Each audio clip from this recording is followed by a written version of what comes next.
bidang Kecamatan Penyambungan.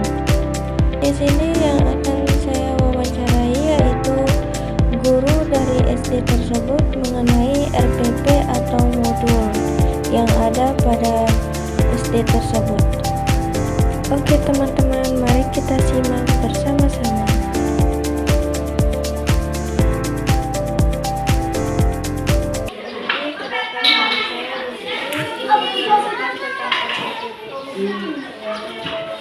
Yang pertama, langkah-langkah pembuatan RPP itu gimana?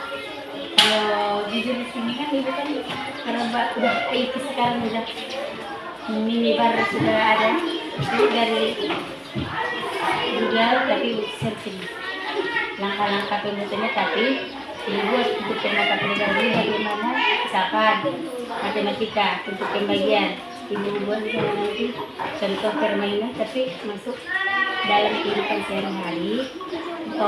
Siswanya tidak sama seperti yang di searching itu, contohnya seperti itu. Kalau misalkan bahasa Indonesia ibu buat nanti contohnya cerita baru, cerita tentang kehidupan, misalnya cerita di RPP misalkan cerita tentang dongeng. Orang itu ibu suruh untuk muridnya membuat cerita orang itu bagaimana kehidupan sehari-hari. Oke, kalau ke contohnya, kan ada itu di contohnya RKPD-nya kan ada itu dalam kehidupan sehari-hari diambil. Tapi kalau masalah isinya ibu searching dari Google, ibu sesuaikan. Untuk masyarakat pembelajaran kita sebagai makanya inilah model kita. Kendala dalam pembuatan RPP? Kalau kendala palingan sama internet, kalau yang nggak ada jaringan aja.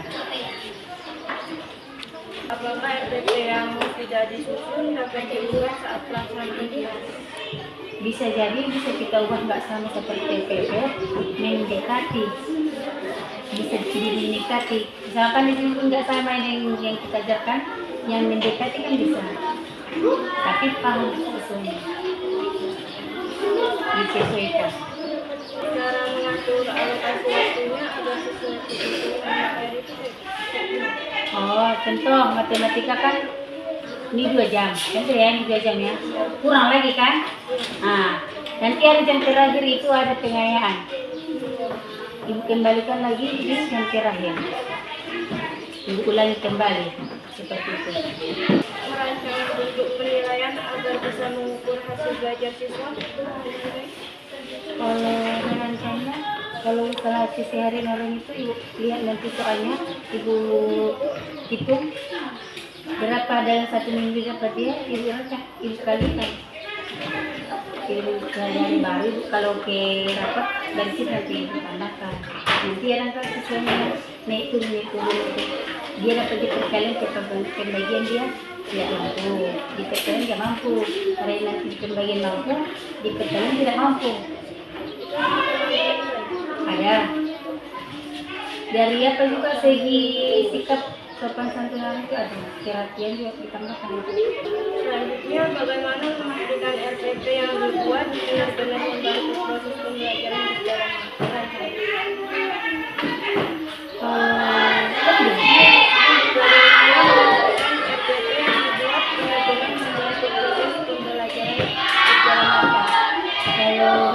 Kalau PPP ini sebenarnya kalau PPP ini cuma apa kita di sini cuma alat kita untuk pembelajaran itu yang dari buku misalkan kita sama yang di itu sama juga, cuman ini panduan kita untuk mengajar orang itu. Kalau menurut ya ini panduan semua PPP ini. Lalu yang terakhir, setelah selesai mengajar, apakah melakukan perbaikan atau revisi pada RPP? Bisa, tapi tidak semua. Kadang mata pelajarannya harus diselesaikan. Ada itu juga.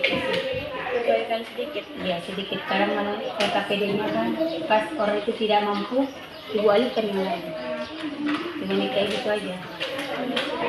Oke. Sama-sama.